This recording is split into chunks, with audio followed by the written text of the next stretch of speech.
When you are on fire, don't brag that you can pray for 4 hours. When you are on fire, don't brag the way your body is shaped when you are praying. That does not profit you. That is childishness. How many 40-year-old ministers or 50-year-old Christians do you see praying like this? It happens once in a while depending on where you have entered. Because every realm you enter in the spirit has an impact on you. There's a realm you enter, you start laughing. You can't control it no matter what you do. But you can't laugh every day you are praying. There's a realm you enter, you start crying. You can't control it. But you can't cry every day you are praying. There's a realm you enter, you start shouting like a madman. But you can't shout every day you are praying. There's a realm you enter, the intensity there will burn you so much that it will squeeze you.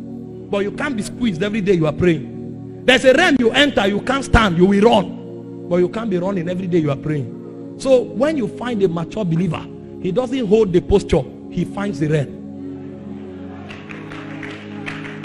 It's the realm that determines the operation. Young people won't like it because they enjoy what they are doing. You continue like that, after 10 years, you will know the difference.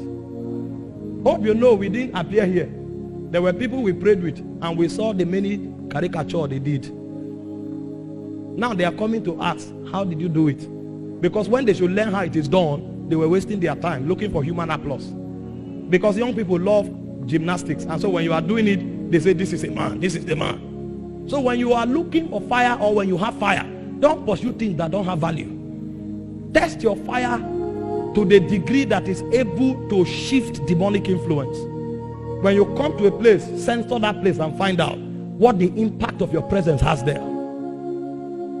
When you have fire, check the weight that your prayer commands. I will not pray for 6 hours and I don't see a vision. It doesn't engender transformation and it doesn't change anything. That's why many people pray. Brings a deaf person, they become humble. Because their prayer only has weight in time. It doesn't have weight in impact. That's why you go to many houses of prayer. People's destinies are wrecked. The teaching ministries that look weak, they are the ones that make men. Because the prayer oftentimes is corrupt by human emotion. Go and find most of the generals and most of the places where great things are happening. They sit them down and teach them truth. So whatever they are doing it from the place of understanding. I'm not against any of those things. I do. All of them happen to me. And they happen to the people I raise and train. Some of us are the greatest advocates of prayer. But we don't want you to do it wrongly. Because destinies are at stake. Don't do what you enjoy. Do what is right. Because your destiny does not depend on what you enjoy. It depends on what is right. And so when you contact fire, you are able to bring government. Because you can dislodge princes. When you contact fire, your priesthood can create impact. When you contact fire, you have received an inheritance. And over time it will show. When you receive an inheritance in BSU here, a point will come, everybody will know that you are a man of God. And for those of you who are not in ministry, it will affect your results, your academics. It will affect the level of favor on your life. And then when you come out of the university, that thing will make you stand out. It's an inheritance.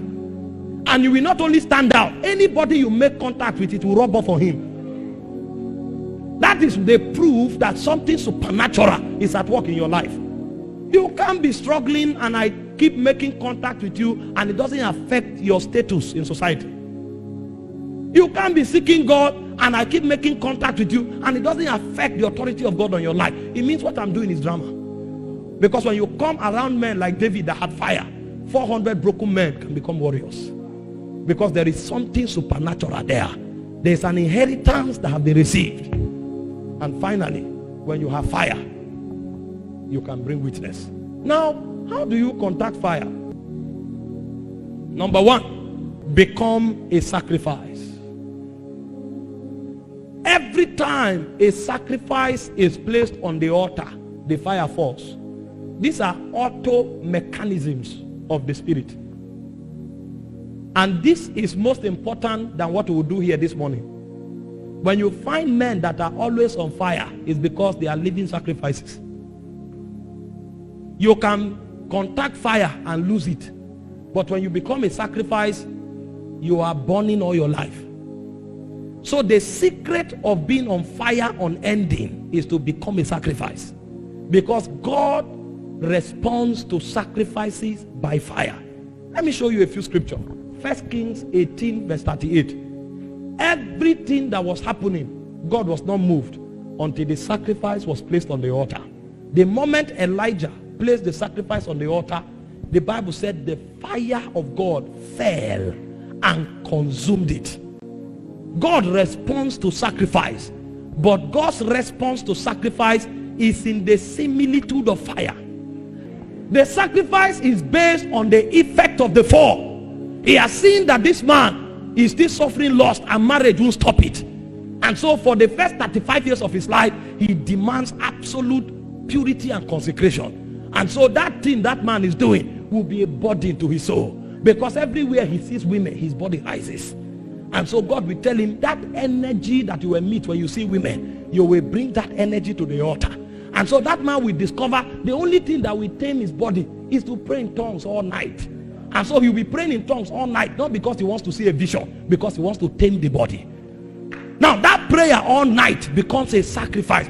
You will pray like that, your result will not be like that man. Because every time that man stands at night, in order to tame the body in the day, God sees it as honor to him. And that honor becomes a sacrifice on the altar. There are some other persons that God notices that they are full of pride. And so God will tell them, you will never start a ministry. All your life you will serve. And then the person will be serving all his life. That is beautiful. But if you are a pioneer and you say, because this person is serving all my life, you will limit your potential. Because the sacrifice is predicated upon the wisdom of God, his sovereignty, and his diagnosis of the impact of the fall upon your soul. When you discover God's consecration demand on you and you start keeping it, the fire will now rest. So when we talk about sacrifice, we are not talking about tearing yourself with iron. We are not talking about stabbing yourself. When we talk about sacrifice, we are talking about dogged commitment to consecration. God can choose you by his sovereignty. You don't need to do anything. But they know for God to walk with you, you need to do everything. You will give everything it takes for God to walk with you. You don't need to do anything for God to choose you. God will decide to choose you. That's why Judas Iscariot did nothing but for you to remain with God, for God to walk with you, and for God to rest upon you. You will do everything. And everything is called sacrifice. It's a consecration requirement. There are many persons that have great graces. For those of you who have been Christians for 10 years, you know some people that gave their hearts to Christ and began to prophesy from that day. You know some people that gave their hearts to Christ and began to pray for the sick, and the sick were healed. Where are they today? They didn't do anything for God to choose them, but they will do everything for God to keep them. The keeping of God is the fire of the Holy Spirit, and it resonates on consecration. There's a realm you enter where your revelation no longer counts. It is your sacrifice that counts. When you show up, they will not find out what you are saying. They will look at you. He said, in the year that King Uzziah died, I saw the Lord. And when they saw the Lord, they didn't ask him about his gift. They didn't ask him about his doctrine. They looked upon him and they found out that the man was a man of unclean lips. And so because there was no sacrifice to tame his tongue, his authority as a prophet was about to be taken up. But because of mercy, his tongue was purged. Somebody will be purged tonight. And the way you will be purged is that those consecrations you violated 3 years ago, God will reenact it. There were some of you who came on campus here, God told you, until you walk out, you will never have a girlfriend. There are some of you, God told you, until you walk out, you will never tell anybody I love you. But all your friends in 200 level began to boast with boyfriends and girlfriends. They began to change ribbons. They began to fix eyelashes. And when they asked you, when you asked them, they said their boyfriends gave them. You now started feeling lonely. That loneliness will be your sacrifice. And so when you feel lonely, you will present that loneliness to God. And as you present that loneliness to God, when the oracles of God appear, God will see that as a sacrifice and he will rest upon you. There are many of you here, God told you, you will not cheat. Because he doesn't need your certificate for your destiny. He needs your witness for your destiny. And so even though you have that carryover for 3 years, you enter the exam hall and suddenly you sat with the scholar. He looked at you stranded. He said, copy. You will look at the answer, but you also look at your destiny. Because the great one said, don't cheat. You will rather come back for an extra year. You will come back for another extra year. It's either you pay the price to read or you face the shame of failing. But for you to cheat is a sacrifice. You can never try. You want to find out how men become powerful with God. These are the doorways. You don't become powerful with God just by cheaply associating with somebody. You don't become powerful with God simply by doing something that is born out of your senses. You become powerful with God because you pay the price of sacrifice. And when God sees it, he knows that you are dependable.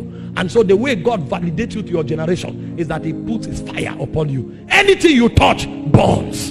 And it is the flame that burns that your generation celebrates. No generation celebrates the face of a man. Every generation celebrates the kind of flame that comes out of you. There are those that carry the flame of purity. There are those that carry the flame of power. There are those that carry the flame of influence. There are those that carry the flame of gifts of the Spirit. God will keep burning upon them, and their generation will surround them celebrating. You want to carry fire, you must make up your mind to accept the demands of sacrifice.